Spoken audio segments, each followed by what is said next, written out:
Bueno, hoy vamos a hablar de masas ováricas malignas. Como una introducción, tenemos que saber o recordar que la mayoría de los tumores ováricos son benignos.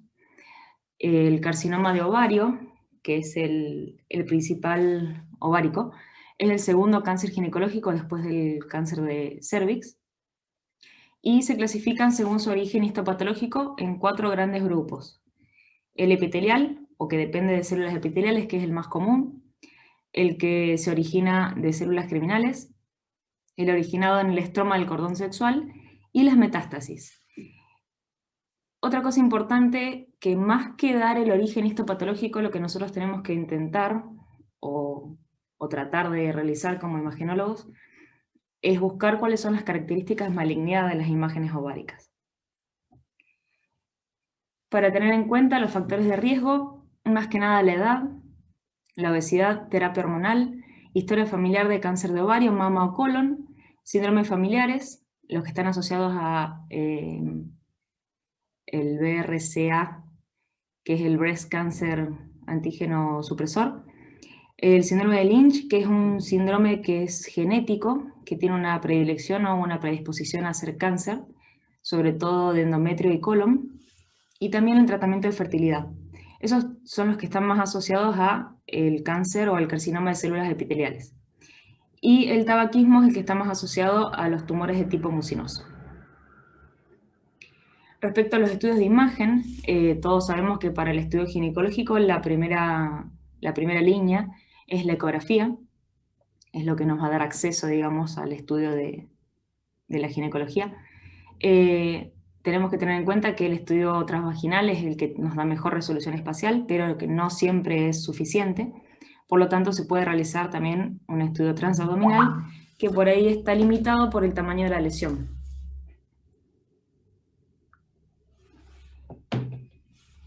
Cuando el estudio es insuficiente o no es del todo caracterizado, o la imagen no es totalmente característica por ecografía, el estudio siguiente sería una resonancia, que se utiliza más que nada para las masas anexiales indeterminadas, para confirmar el ovario como el origen del tumor, y para también caracterizar mejor lo que son las partes blandas que rodean a la lesión. La tomografía sería el último estudio que uno utilizaría para tratar de determinar un tumor ovárico, pero lo que nos puede ayudar la tomografía es para ver, para hacer un estudio de estadificación, o para evaluar la enfermedad, el tamaño de la enfermedad, antes y después de una cirugía citorreductora. El objetivo nuestro, digamos, dentro de lo que es la imagen, es tratar de determinar el tipo o el subtipo de ese tumor ovárico. Tratar de darle características que lo caractericen como benigno, como maligno o como intermedio, que sería el borderline. Tratar de determinar el sitio de origen y buscar metástasis. Uno de los parámetros para evaluar el sitio de origen es ver la lesión, y si tenemos el parénquima comprimido, digamos al costadito queda como una semiluna, eso se llama como un signo de la garra. Eso nos daría básicamente un valor predictivo positivo bastante alto para determinar que el origen sea ovárico. Lo que nosotros debemos pensar ante una imagen ovárica, sobre todo en ecografía, cuando la estamos viendo, es tratar de caracterizarla en nuestra mente como imagen fisiológica, folículo o cuerpo lúteo, típicamente benigna, o una imagen o lesión que no es típicamente benigna. Estas lesiones pueden ser sólidas o quísticas. Si es quística, saber o tratar de buscar si tiene lóculos o no. Para hacerlo tenemos que verlo sí o sí en 2 planos para ver si ese lóculo es un tabique, si está incompleto o completo, o si es multilocular en realidad. Si esa imagen quística es unilocular o multilocular, si tiene componente o no tiene componente sólido, básicamente excrescencias papilares o engrosamiento de las paredes, o contenido sólido junto al quístico. Y si esa lesión, que no es clásicamente benigna, obviamente es sólida, evaluar los contornos de la imagen, si los contornos son bien definidos o irregulares, y a todas estas características evaluarlas con Doppler. Para hacer esto, lo que uno debiera hacer, en realidad, es tratar de evaluarlo de forma estandarizada. Para eso actualmente se está evaluando o se está intentando estadificar todo, exactamente como se hizo con el BIRATS para mama, hacer lo mismo para el ovario. Lo que hicieron este grupo de expertos que se juntó para formar lo que son los ORATs, basaron todos sus hallazgos en cuanto a los criterios de IOTA. Que IOTA es un grupo de personas, también un grupo de expertos, que se especializan única y exclusivamente en tumores de ovario. Dentro de lo que es todo el análisis de IOTA, hay una parte que es básicamente una aplicación para el celular, o lo puedes hacer online también, que es este cuadrito que vemos acá, en el cual nos ayuda a nosotros a estadificar o tratar de estandarizar el riesgo de una lesión. Tenemos que poner la edad del paciente, el tamaño de la lesión, si tiene lóculos, contenido sólido, si tiene excrescencias papilares, si tiene sombra posterior, si hay o no ascitis, que es un predictor bastante positivo para malignidad, no necesariamente de ovario, pero es bastante importante, y obviamente tener el valor del CA125. Poniendo todos estos datos, nos va a dar un índice de malignidad o riesgo potencial. En cuanto a las características de la imagen que uno puso de esa paciente, te dice más o menos el riesgo de malignidad que podría llegar a tener. Entonces, lo que es el ORATS, que se basó en parte en eso, lo que hicieron es usar todos los criterios de IOTA y estandarizarlos y categorizarlos exactamente como el BIRATS, en categorías del 0 al 5. El 0 es una evaluación incompleta, ya sea porque el estudio es insuficiente o porque no tenés datos para terminar de hacer el diagnóstico. El 1 es ovario normal, 2 casi seguro benigno, y los que vamos a hablar hoy son el 3, el 4 y el 5, que son de bajo riesgo, intermedio y alto riesgo. Y ahora vamos a ver cada uno de esos, que en realidad es lo más importante de toda esta clase.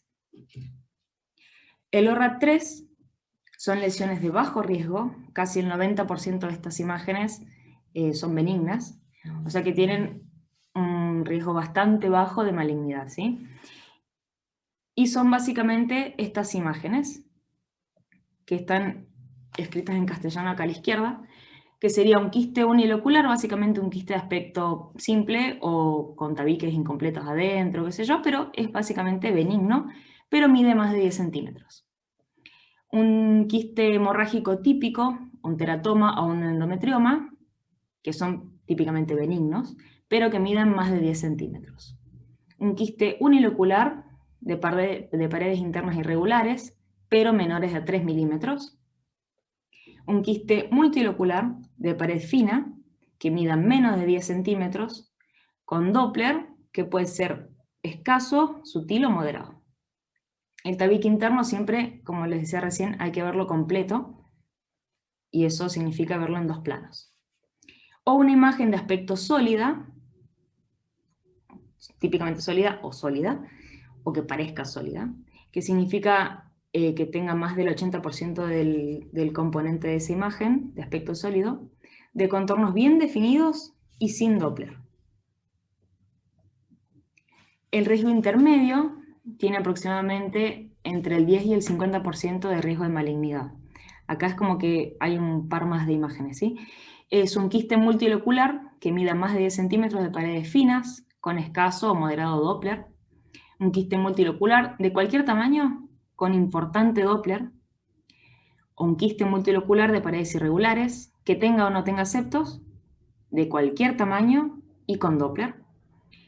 Quiste unilocular que tenga componente sólido, sin proyecciones papilares, de cualquier tamaño y con señal Doppler. Ahí no importa, digamos, la intensidad del Doppler.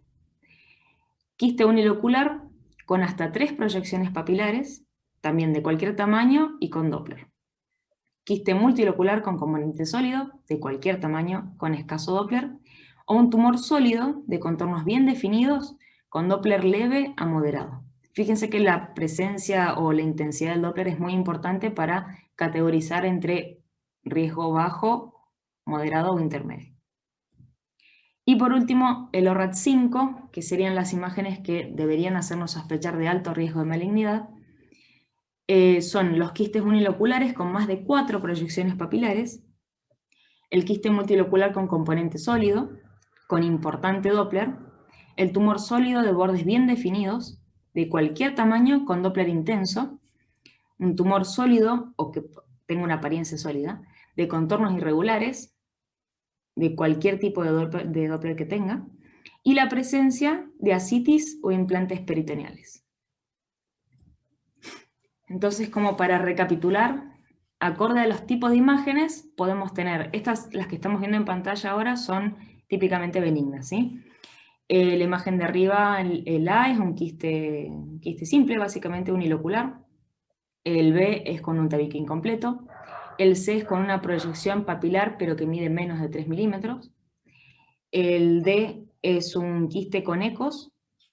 El E es un quiste con tabiques, con retracción. Esto es típico de un quiste hemorrágico.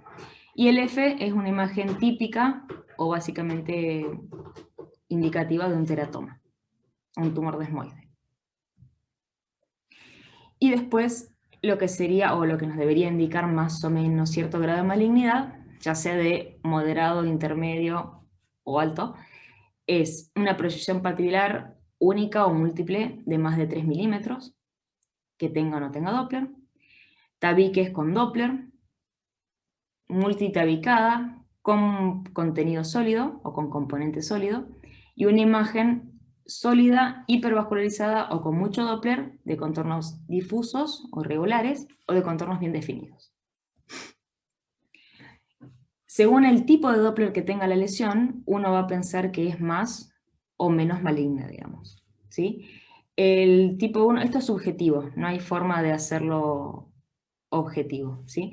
El tipo 1 sería que no tenga flujo, tipo 2 sería mínimo, escaso, tipo 2 sería moderado, y el tipo 3, perdón, moderado, y tipo 4 sería intenso o muy marcado el flujo. Esto dependiendo si la lesión es sólida, multitabicada o quística multitabicada, y quística con componente sólido. Lo que nosotros debemos hacer con la imagen entonces es tratar de buscar los parámetros que nos indiquen malignidad. Poniéndolos así todos en una sola diapositiva sería la presencia de tabiques internos, que sean irregulares y que tengan Doppler, quiste multitabicado o unilocular con proyecciones papilares de más de 3 milímetros o que tenga porción sólida vascularizada, un tumor sólido de contornos bien definidos con intenso Doppler o un tumor sólido de contornos irregulares. Y siempre el mayor indicador de malignidad va a ser la presencia de ascitis o de implantes peritoneales. Acorde a lo que decíamos hace un rato de hablar de cada uno de estos, de la histopatología, la verdad que puse los más importantes porque en realidad no es tan necesario decir qué tipo histológico es, pero vamos a hablar de los más frecuentes. Como decíamos, el más frecuente del carcinoma es el carcinoma ovárico, que tiene un origen epitelial, y todos los que son de origen epitelial pueden ser benignos, intermedios o malignos. Usualmente el intermedio o el maligno tiene todas las características de malignidad que mencionamos hace un rato, los nódulos, las proyecciones papilares, el realce de la porción sólida, paredes o tabiques gruesos de más de 3 milímetros y casi siempre están vascularizados. Dentro de la categoría de los epiteliales incluimos a los tumores serosos, mucinosos, endometroides, de células claras, seromucinoso, el tumor de Brenner y los indiferenciados.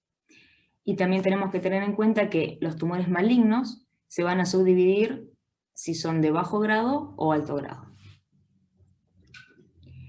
El seroso es el más común de los epiteliales, también puede ser de bajo o alto grado o intermedio. Usualmente el intermedio y el de bajo grado afecta a mujeres de aproximadamente 40 años y el de alto grado usualmente compromete a pacientes mayores de 60 años o posmenopáusicas. Estas imágenes se manifiestan como imágenes bilaterales, multiloculares, con proyecciones papilares y a veces contienen calcificaciones que son los cuerpos de Samoma. En esta imagen podemos ver una resonancia con la macroscopía abajo en la cual las flechas muestran las proyecciones papilares, y abajo se ve el quiste abierto con las proyecciones que son los asteriscos. Y este es el contenido seroso del quiste en la flecha blanca. Otro de los tumores es el mucinoso.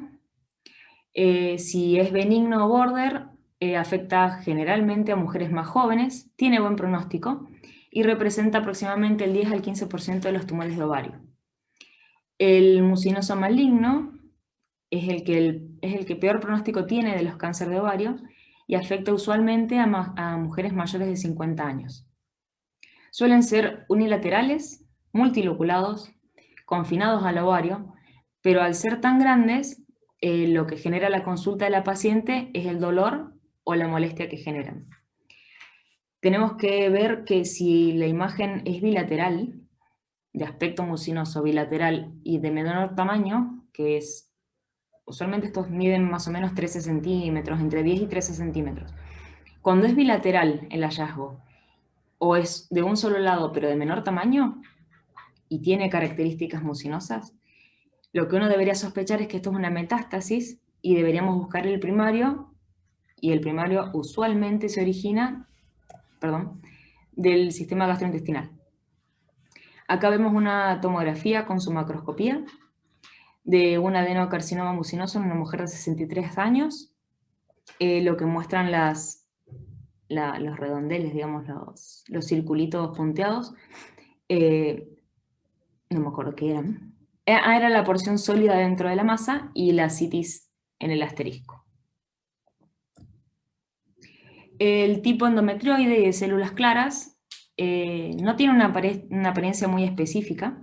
Pueden ser sólido-quísticos y pueden tener áreas de hemorragia. Entonces no voy a mostrar una imagen porque la verdad que pueden parecer cualquier cosa.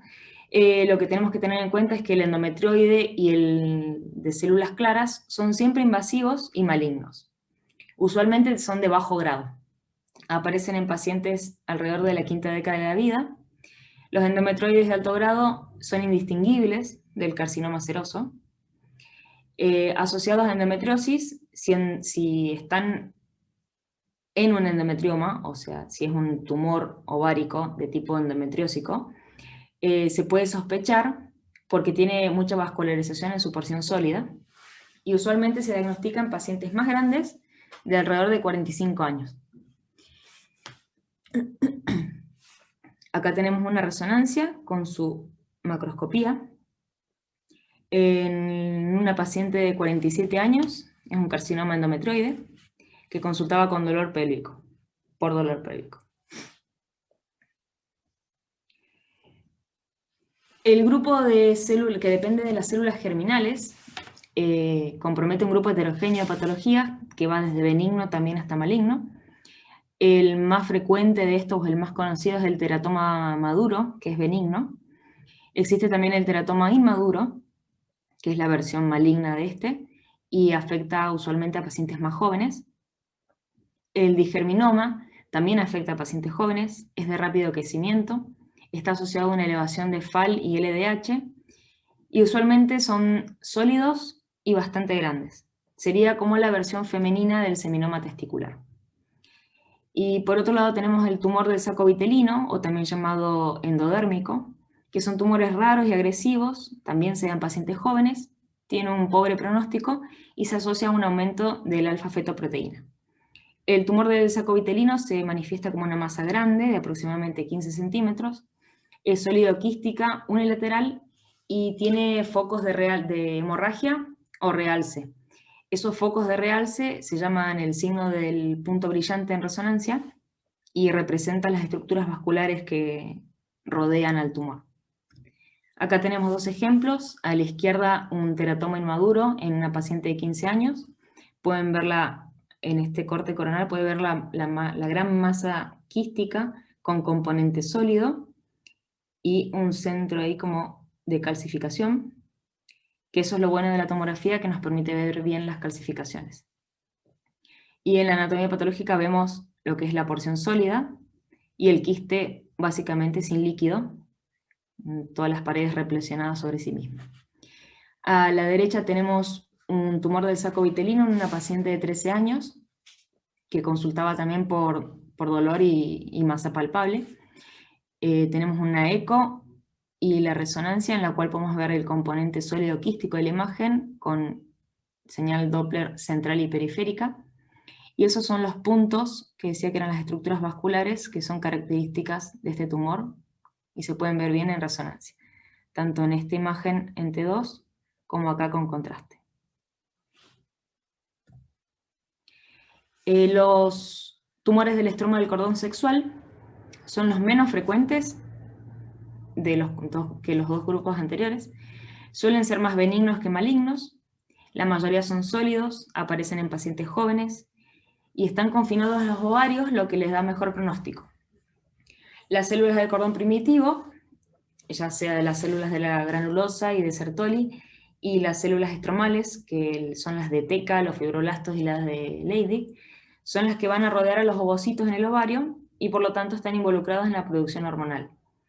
Es por este motivo que algunos de estos tumores se manifiestan con síntomas de exceso de andrógeno o de estrógeno. Dentro de este grupo se incluye el tumor de las células de la granulosa, el fibroma, el tecoma, el fibrotecoma, de células esteroides y de las células de Sertoli y Leydig.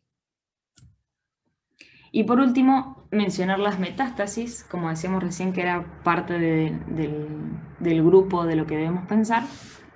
Las metástasis ováricas usualmente provienen de un primario gastrointestinal, colon, apéndice, estómago y páncreas, siendo el estómago el más frecuente de todos, pero también se pueden originar en mama, en pulmón y en un tumor ovárico contralateral.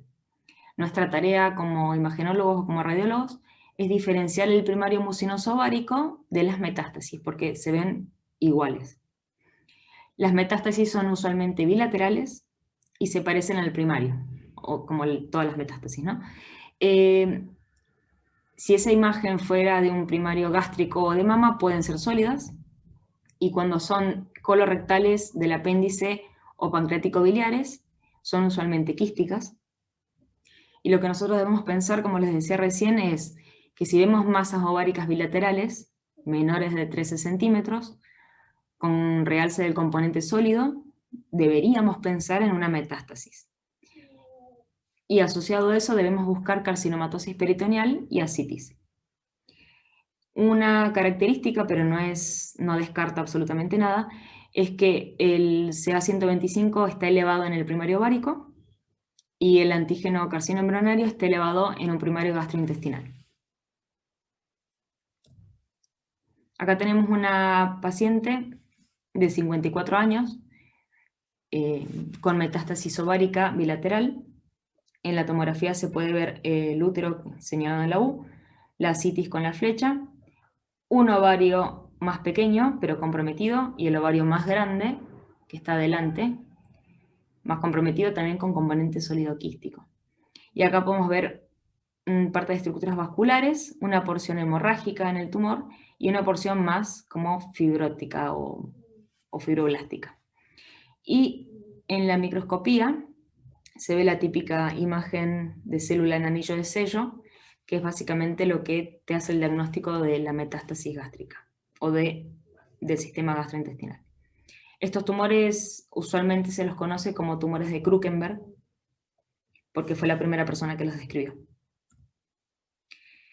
Bueno, como conclusión, recordar siempre que la ecografía es el primer método de diagnóstico, es el más accesible y por ende tenemos que tratar de sacar toda la información que podamos de la ecografía. Las lesiones indeterminadas por ecografía o cuando son muy grandes, generalmente más de 7 centímetros, lo que deberíamos hacer es seguir evaluándola con resonancia con contraste.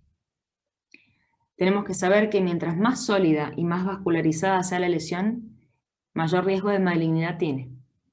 La presencia de ascitis o implantes peritoneales son indicadores de malignidad, ya sea ovárico o por metástasis. Cuando tenemos una lesión o lesiones en ambos ovarios, tenemos que buscar un primario y considerar que esas son metástasis ováricas.